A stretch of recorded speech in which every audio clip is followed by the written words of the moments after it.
Um, the ear, which is very complex organ because it is divided into three parts. The outermost part is called the external ear, the middle part, and the internal part. This is very complex because it has its complex histology, but also have its complex anatomy. So anatomical part is also not so easy. Starting with the external ear, it also has different sub-parts or sub-units, such as the auricle, outermost part, which is lined with the skin, this general epidermis with the hair follicles, with the sebaceous glands, so the same as we already discussed the skin histology. This external auditory meatus or external auditory canal, which is also lined with the stratified squamous epithelium, but with this, depending on its part, it is consistent with the hair follicle and its medial part, also the part where we do not have this kind of the hair follicles and appendage, but what is very important, we have these specialized sebaceous glands in the external auditory meatus. And from medial side, it is ended with the tympanic membrane, which is a fibroelastic tissue membrane, and this is the end part of this external ear part, but the beginning of the middle ear part or the middle ear cavity. So,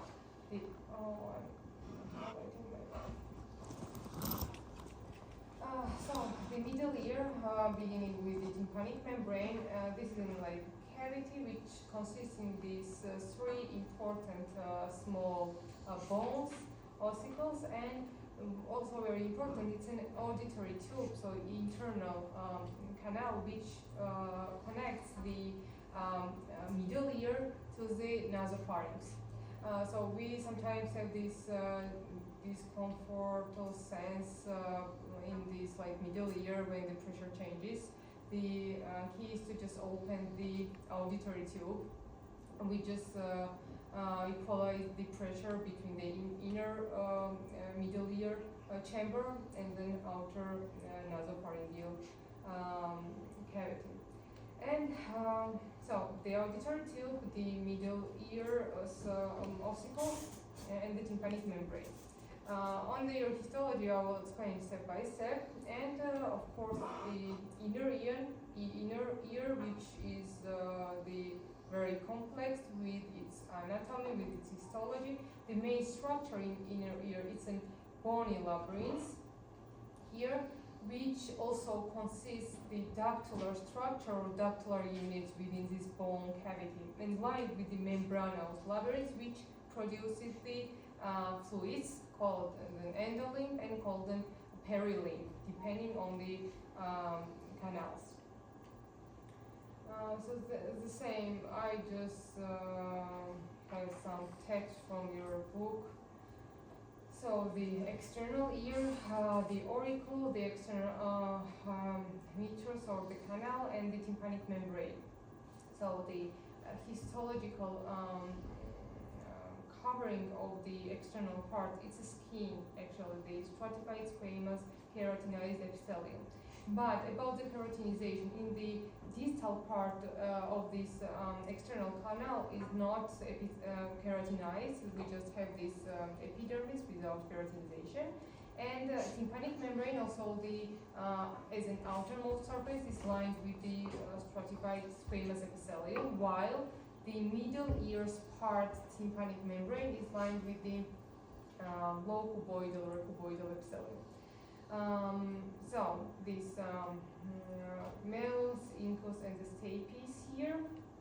Also, what is very important, we have these two important chambers. So one middle ear chamber, the internal canal which connects the middle ear to the nasopharyngeal area, and the round window here, which is the start chamber or start space of this internal canal, and then oval window, which is the part of the stape, what the stape attaches, and actually it's an start space of this inner ear. So the inner ear actually begins from the oval, from the oval window, where the stapes attached.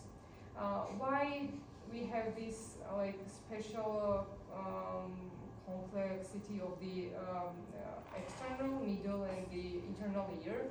So all the sounds that are detected, that are just changing the firstly shapes, the pressure of the tympanic membrane, and by the all of this oscillator, this information move from the middle ear to the internal ear by the oval window, and all this lymph that I just mentioned, the perilymph, the endolymph, will just change its shape, the pressure, and all of these receptoral units that we have lots of in the inner part of the ear.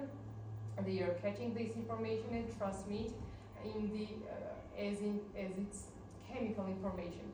So actually, this is like a physical mechanic information that are firstly transmitted and then chemical information by the synapses and the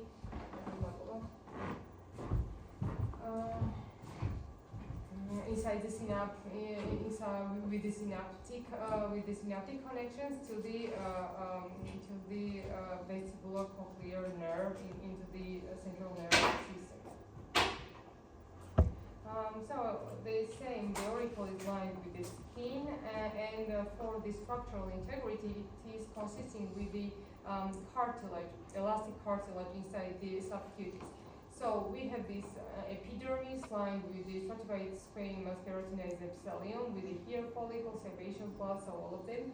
But inside this subcutis region, we also have additional this cartilage for this normal structure of the ear. What we have is as a normal integrity. But I'm talking about the like the lateral part of the ear, because as you can see in the medial part of the ear, we also have these bones, which are the temporal bone for this structural support.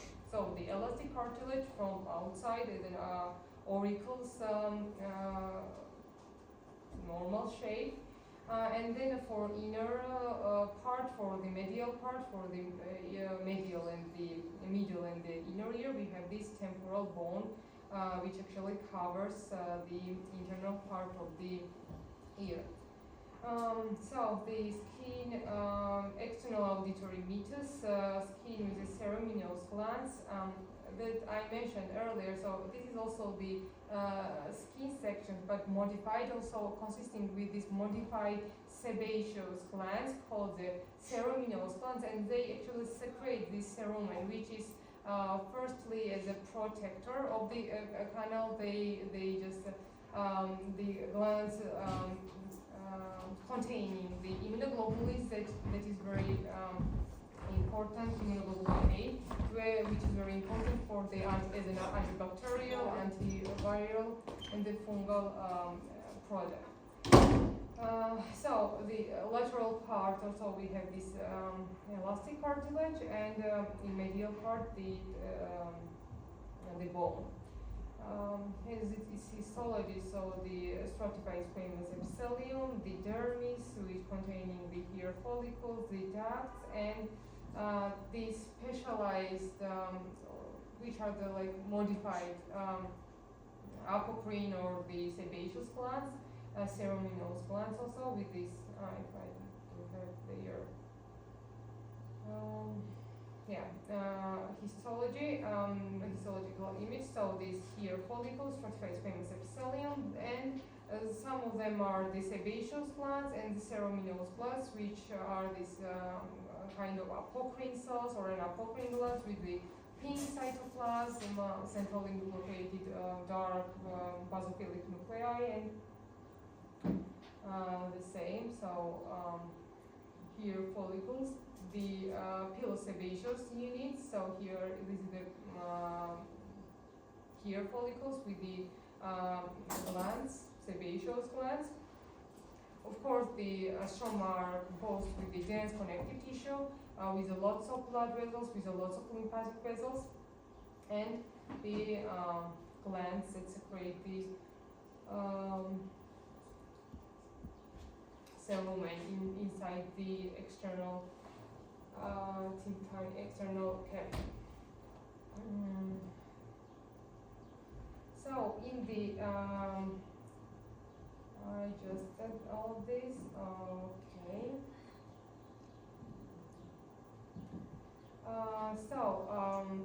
Sometimes these cutaneous are next. We have these units in the normal skin. We have these pilosebaceous units in the external canal. We have these specialized glands and the specialized these glandular units, which just connects to the pilo part, to the as a pilosebaceous part. So the same as in a normal skin. So as I mentioned, this is actually the specialized glands of these apocrine glands within a normal skin. So they actually looks like apocrine glands. As you remember from normal histology, they looks like these blobby pink cells lined with this one cuboidal epithelial, centrally located basophilic nuclei, and the lumen of the glands is also irregular. So it is just irregular.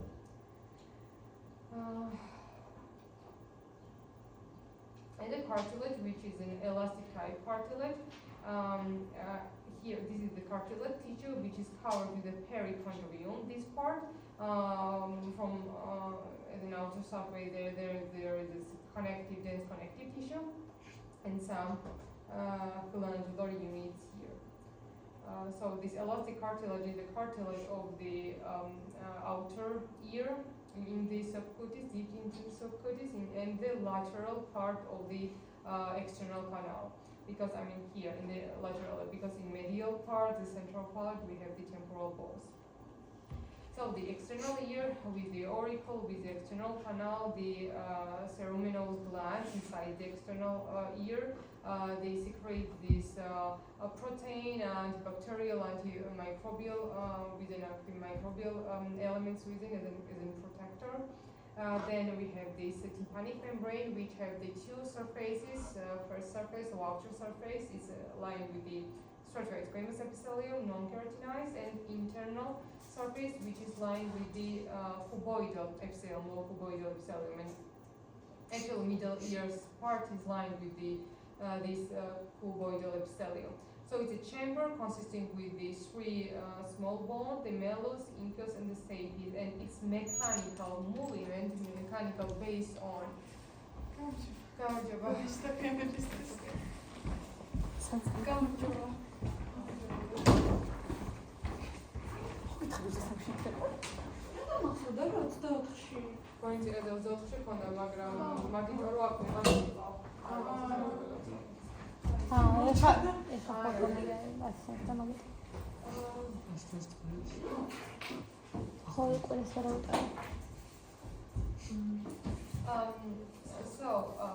the mechanical movement of these small bones, the malleus, incus, and stapes, the mechanical movement of the tympanic membrane, which is based on the sounds and the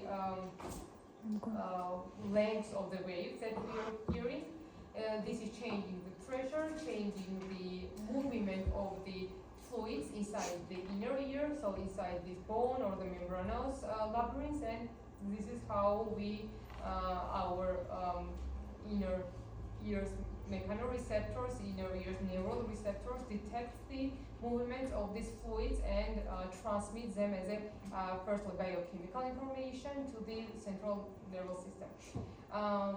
What is very important, also in an inner ear, which is composed with the bone labyrinth, and inside the bone labyrinth there is lots of chambers, and step by step I will explain them. We have this vestibulocochlear nerve, which also has these two parts, the vestibular part and the vestibular branch, and the cochlear branch. So there is a written the same that I'm just discussing. This tympanic membrane have these two surfaces, this stratified epithelial surface, the lower cuboidal epithelial surface.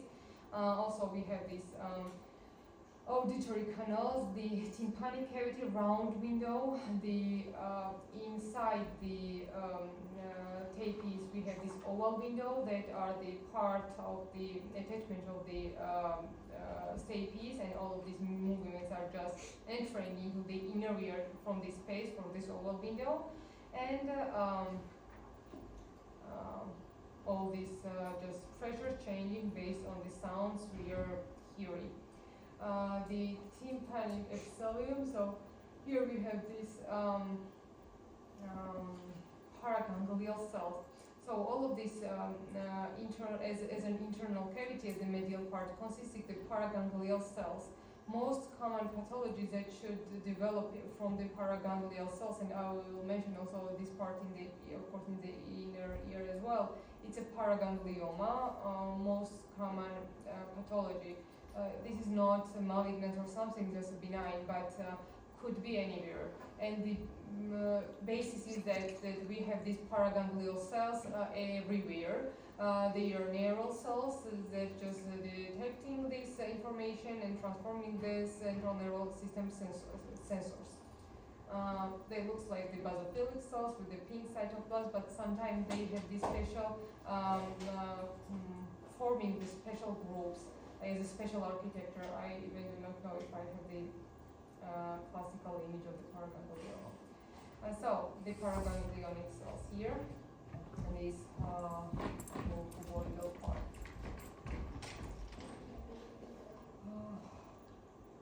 Cartilage, elastic cartilage. Internal auditory canal, so is lined, as I just mentioned, so middle ear is lined with the low cuboidal epithelium, middle ear chamber, but the internal canal which connects the middle ear to the nasopharynx are lined with the stratified ciliated, pseudostratified ciliated epithelium, also called respiratory epithelium. Respiratory epithelium is the main type of the epithelium, of course the nasopharyngeal nasal cavities as well, all of the respiratory tract, of course, and different type of the glands.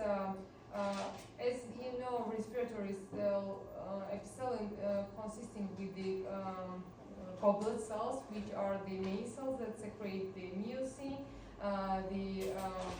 mucin for the as an antibacterial, viral protection, and of course for the fluid movements from the ear movement as well. So these lots of glands, stratified epithelium. So we can just detect the this part, this one. It's nerval nerves actually, trans cross section. Lots of glands also, so seromucinous glands, which have these mucinous so the whitish blue kind of the secretion, and some blood vessels, the lymphatic vessels here, the cartilage. So the stroma could consist of some amount of the lymphocytes, plasma cells, mast cells, but normally I don't know how you should explain the normal amount of lymphocytes in the inflammatory cells.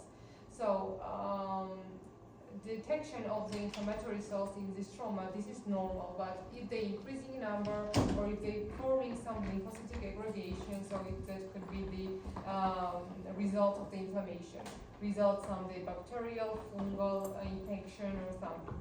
So normally they contain some amount of the lymphocytes in the plasma cells. Of course, not neutrophils.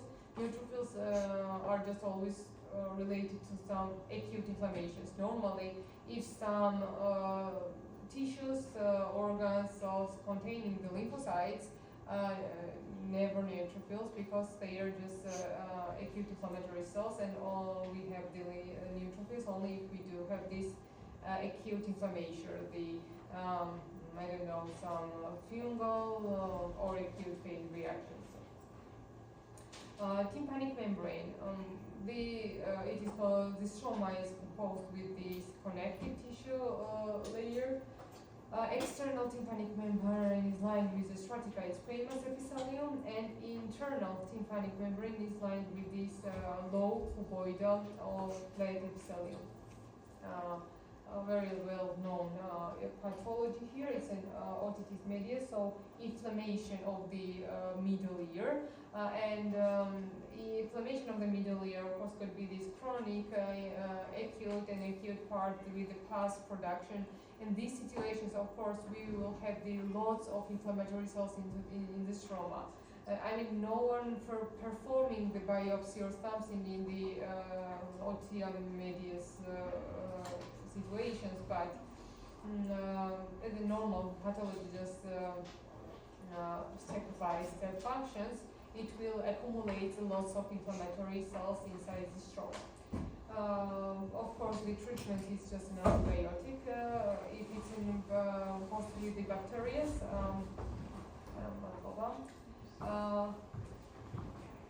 most important pathway for the inflammation development or some acute chronic condition development is an internal canal itself. The when the bacteria, the fungal infections are moved from the could be the oral cavity or the nasopharyngeal cavity to the inner ear, to the medial ear. And the final part of the ear, it's an inner ear, which is which has lots of chambers, lots of duct, and I will start with the main organ or main component. It's a bony labyrinth which is filled with the perilymph. In bony labyrinth as an outer surface, we have the several units. The first one, which are the semicircular ducts, semicircular canals, which contains the semicircular duct.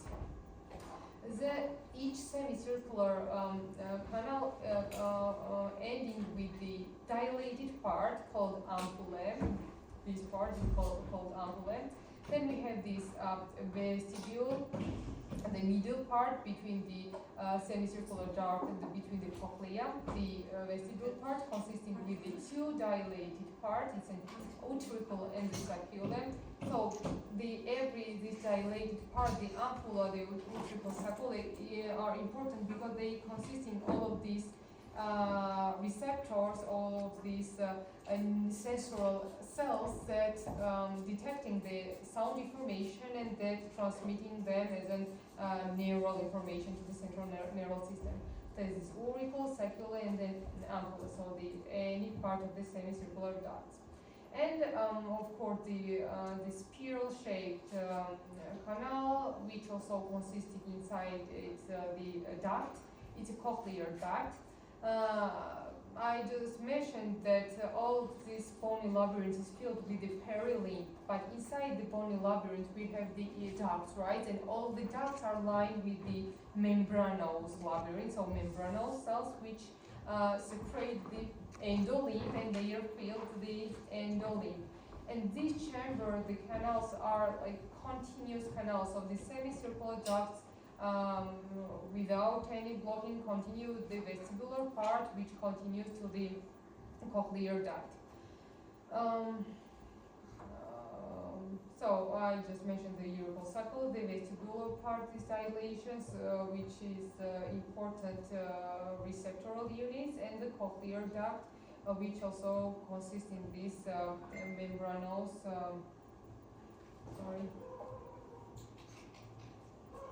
receptoral units. So the same.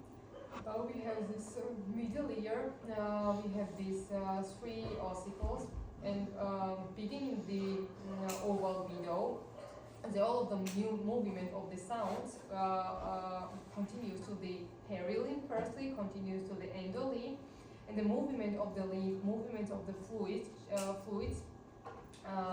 changing the pressure inside the receptoral cells, and this is how they detect the specific sound lengths and transmit this information to the central nervous system.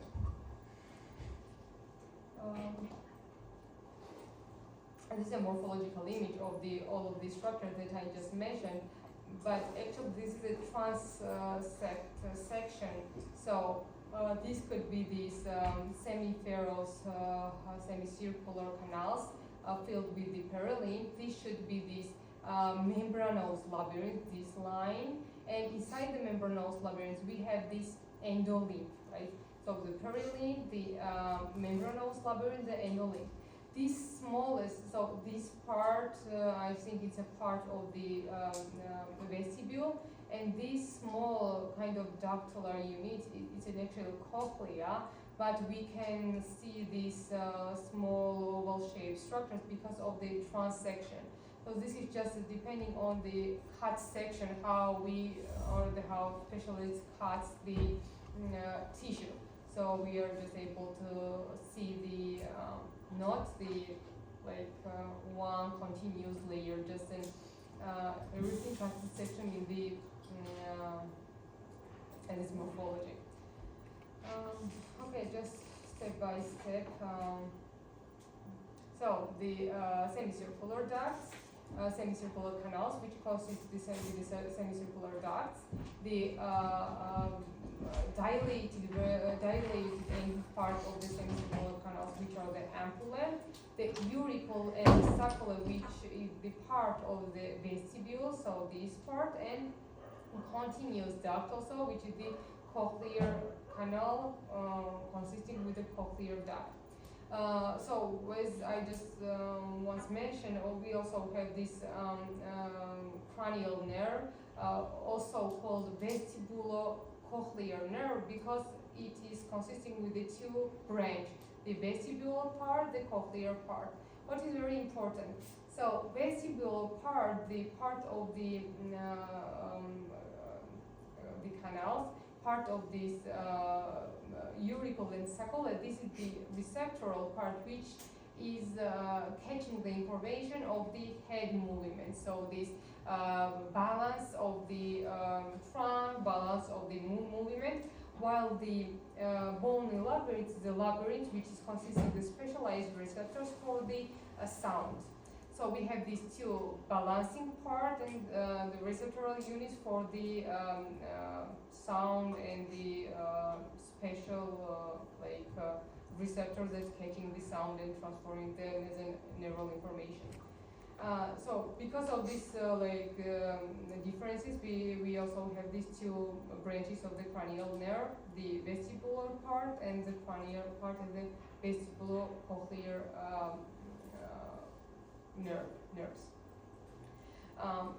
I mentioned that from the bony labyrinth we have inside the bony labyrinth we have the perilymph, and inside the membranous labyrinth we have the endolymph. So both are the fluid that is very important for the sounds mechanical movements, because all of the sounds that are entering from the outer surface of the ear, then transmitting this external canal, and with the middle ear part with these bones transmitted to the internal ear, they are making all of the fluids, the endolymph and the perilymph movement, that are important for the receptoral units located into the auricle, sacula, located into the internal membrane of the cochlea for catching them and the What's the difference between the perilymph and an endolymph? So perilymph is like an extracellular fluid draining to the subarachnoid space. So it's a bony labyrinth also covers the temporal bones, right, as a middle ear. So it will then drain continuously to the subarachnoid space. And endolymph, which is an endocellular, as an endocellular fluid, drains into the dura mater via venous sinuses. So we have this vestibule containing the auricle, sacula. We have the semicircular canals containing the semicircular duct, and we have the cochlea containing the cochlear duct. So it's like anatomical and the histological part of the inner ear. But as I mentioned, we have the specific receptors located in this area. So in the vestibular part, in the auricle and the sacula, we have the macular receptors. In the semicircular canals, distal part, the dilated part, we have the semicircular duct. This is the unit which consists the crystallar ampullaris, the receptoral part, and the cochlear duct, which consists the spiral organ, detects the sound. So the receptor for sound detection. So receptor for movement, body movement detection, located into the auricle in the scapula, and the receptors for the sound sound detection, it is located in the cochlear part. So starting with all of the receptors. I now will talk about this vestibule part, the auricle and the scapula, which are this dilation of the ending of the ductal unit, the vestibular ductal units, and this is consisting with the several parts. So starting from the we should start from the apical side. Starting from the apical side, there we have this oxylytic membrane, which is actually the gelatinous mass mostly composed with the glycosaminoglycans. We have here these stereocilia, kinocilia, which are the ciliations, luminal projections of the hair cells, and hair cells itself, which are the receptors. So they are the receptoral cells called the hair cell part. This is a cylindrical cells with the pink cytoplasm, centrally located nuclei, the cylindrical cells. They are surrounded with the supporting cell. The support is mostly as blood, nutrient supply, and all of the hair cells, all of the maculae are of course connected to the vestibular branch of the cranial nerve. So actually this is all of these receptoral units. So gelatinous membrane, oxylytic membrane. This is oxylytic membrane, which actually by the movement of the endolimbs also moves, and this movement is the actually information that detect the stereocilia, that detect these hair cells by the stereocilia, and transmit all the information by the calcium, natrium, potassium canals through the afferent nerves to the central nervous system. How these channels are working, I will explain you in several minutes. So once again, this histological image of the hair cells, so the receptoral unit. You can see this, whitish gelatinous part. So it's an autolytic membrane. Then we have these stereocilia, so ciliated cells, and itself this hair cell with its supporting cell. So this is just an hematoxylin and eosin state image to, I don't even know, to detect this, which one is the main cell or which one is the surrounding cell. From this image, I don't know. But this is a part of this macula containing the autolytic membrane and containing this receptoral unit part. Inside this stroma, which is the fibrovascular connected with the connective tissue, of course there is these paraganglial cells, which are the neural cells for the support of the process. When I showed the cross section of the internal external labyrinth, it's a part where the vestibular units are located. So where the actually macula receptoral cells are located.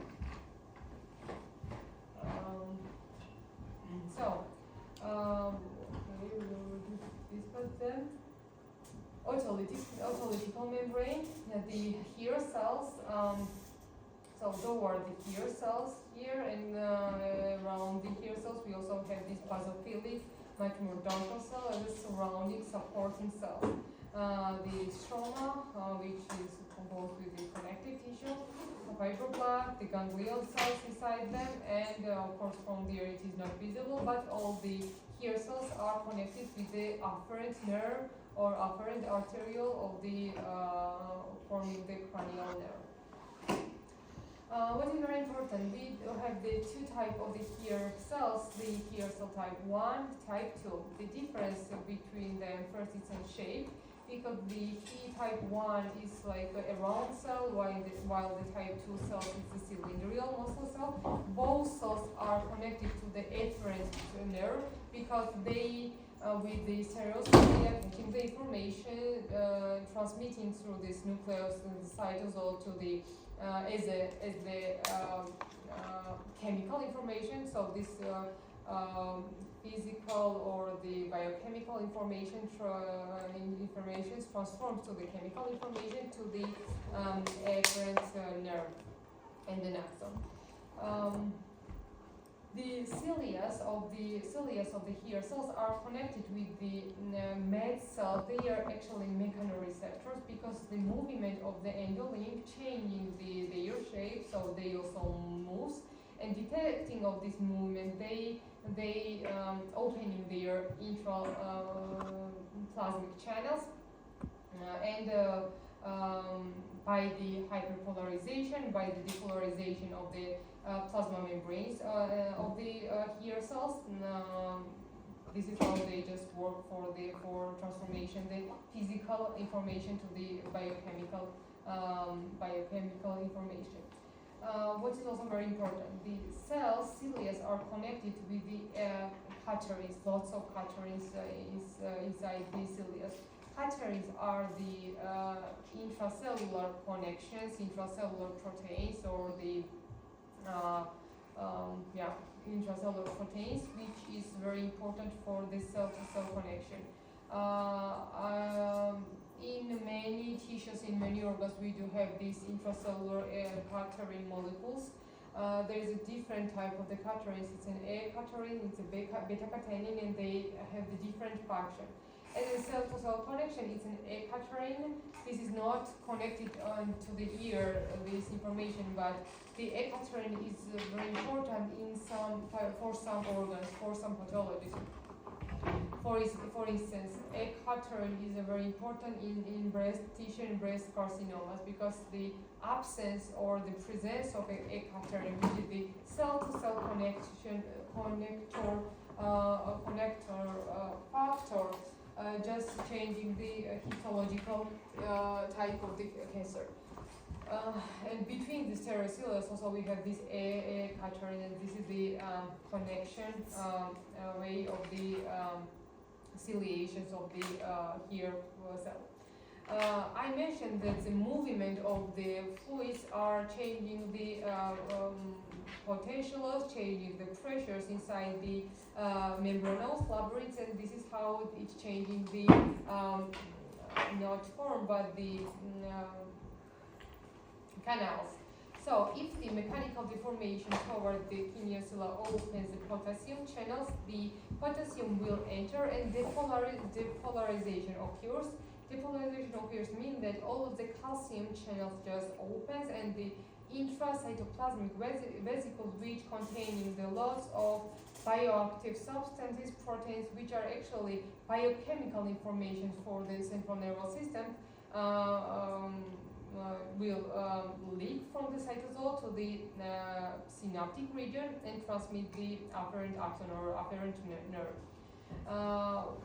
I said that the ventricular vestibular part is the part of the movement of the head, body movement, and so the balance, right? While this receptor is composed of and detects the movement of the head, movement of the body, and if the mechanical deformations are away from the kinesiolus, it closes its potassium channels. Hyperpolarization occurs, so the calcium channels are blocked, so we do not have the intracytoplasmic granule release, and we do not have the actual movement, so we do not have the information for the brain to move. This is a relaxation situation. When I will explain the cochlear receptoral system, then they also have this internal part, the ciliary part. They transmit the information. Basically, they function the same. but mainly difference is that the macula and the vestibular part receptors are for the movement, while they are for the sound detection. Vertigo is the I don't know, disease or the condition of the film.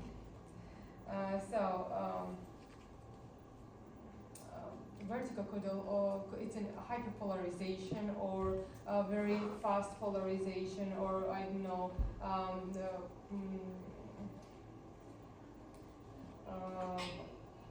prolonged polarization of the calcium channels inside the cytosols that are leading to the increasing this intracytoplasmic granules to the synaptic region. So transmit all of the information to the brain. But the thing is that it's a pathological reactivation of the potassium channels. And the reason could be the inflammation, could be some bacterial pathogens, could be some viral pathogens as well. The treatment line, even I don't know. It's mostly the medication which blocks the depolarization of the intracytoplasmic channels. Now can we attend now? Oh no, sorry, I'm just explaining, and you should also then. Okay, sure. Sorry. I'm very obedient. Yes, I know. I'm explaining this version.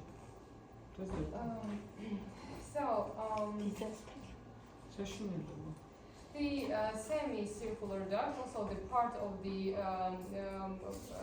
body, the head movement part, so the balance, the part which catching these movements and the balance of the body.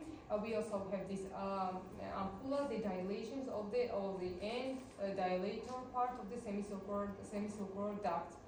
The semicircular duct's receptors is called crista ampullaris, because so we have this ampullar regions or dilation part, right? And crista ampullaris regions here cells is also the mechanoreceptors that catching all of this mechanical information, so the mechanical changes of the fluid movements and transmit this information through this axon to the central nervous system. When I said that their histological lining is the same, actually this is the same. So it is also consistent with this cupula, which is a gelatinous mass mostly composed with the proteoglycans and the glucosaminoglycans.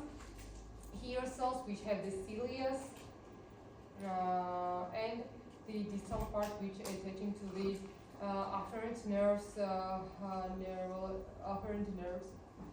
Morphological image of the crista ampullaris. So we have this vestibular unit here. This is the unit of the crista ampullaris. You can kind of see this gelatinous mass, which is the pale pink, and ciliations of the hair cells.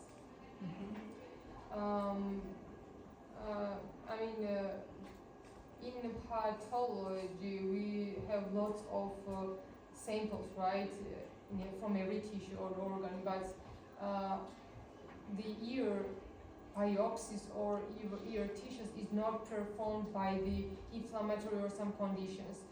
We only have the specimen because of the cancer, because no one just resects the ear tissue, middle, external, I don't know, we do not have such case. We only have the resections of the outer ear, so the auricle, because of, for instance, squamous cell carcinomas. But for just some inflammatory reactions or the vertigo or some different conditions, the main action is not the biopsy or something. This is just a medicational treatment, right? So we as a pathology do not have any diagnosis, because all of the inflammations are just detecting by the symptoms, because patients have this pain, there is this pulse, so temperature increasing, so they making this medication treatment. we do not have this action, pathological action in the inflammatory non-neoplastic condition. I just saw the case with the squamous cell carcinomas of the ear, and the specimen was just an auricle resected, of course, with the carcinoma region. So, the bony part is a bone labyrinth consisting inside the bony part we have these dactylar units which are filled with the perilymph, and the membranous labyrinth which is filled with the endolymph. So it's a perilymph here. This is the ampulla of the semihirl canal. Auricle the macula, so the receptors detecting by the detecting of the movement. So here is this here cells, and crista. So the here cell receptoral part also as well. The gelatinous unit, so apical part of the otolytic membrane, and basal part, which is the part of the afferent nerves. And once again, so to see the ganglion cells is with a hematoxylin is easy because they have specific histology. I think I have the ganglion cells here. So the spiral ganglions, they have the specific histology. They are dark pink cells. Sometimes they are just grouped, so we can see these morules of the ganglion cells. So it is easy to detect them. And actually this is the nerves which transmits all of the chemical information to the brain.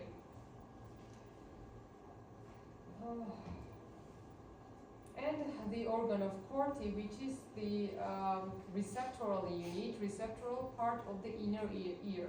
What I just mentioned, all of these maculae, all of these ampullary receptors are the receptors for the movements, right? But the inner ears receptoral unit, it's a receptor for the sound detection. Actually, its histology kind of similar because it is consisting with the hair cells, much more like dilated, longitudinal or cylindrical, with this tectorial membrane, gelatinous mass with the ciliations. Also consisting with the supporting cells, which is for the protein support, for the mechanical support as well. And of course the afferent arteriole of the for the nerve. As its histology, these cells are here. So the inner hair cell, the outer hair cell, which are most longer, cylindrical. Inner hair cells are like ovaloid. The basilar membrane and scala tympani, where all of these fluids are located. So the scala media, scala vesicularis here, then we have this stroma with the connective tissue, basilar membrane, tectorial membrane, which is dividing the scala media to the scala tympani. The nerve with the ganglionic cells, this is not high quality image, but here the are the ganglionic cells. The bony part, and of course the hair cells of the cochlear receptoral units. So how all of these functions? As I mentioned, the from this here, the sound of the all of the sounds are transmitting from the outer surface to the inner middle ear with the tympanic membrane. Tympanic membrane moves, so it's changing its shape, and all of this vibration transmitting by the malosynchronous shape is by the oval video to the inner ear. And inner ear, as you already know, we have this perilymph inside the bony duct, and we have also the endolymph, and the movement of the fluids are transmitted through the perilymph to the endolymph, and the scala tympani, which is located here, and which is consisting all of these hair cells detecting by all the sounds, are catching this information, so catching the mechanical information and by the channels, transmit them to the with the apparent nerve to the central nervous system. What is important is that we do have the different type of the frequency of the sounds, and this is the different sides of the detection of the frequencies. So the apical part of the cochlear units, the medial part which catches the medial frequency sounds, and the low frequency sounds which are catching through all of the cochlear units. So depending on the frequency of the sound, we have different sides or different like lengths of the receptoral units for catching and transmitting them as in chemical information.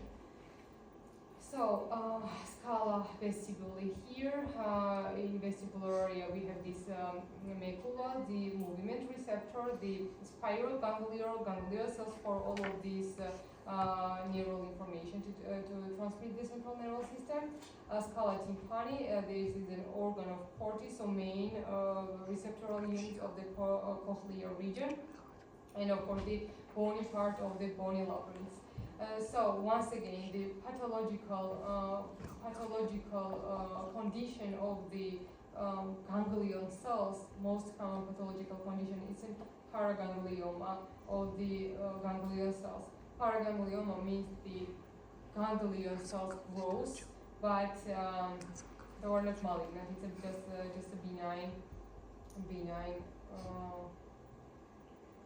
condition. Let's break like 5 minutes. Yeah, 5 minutes. Okay.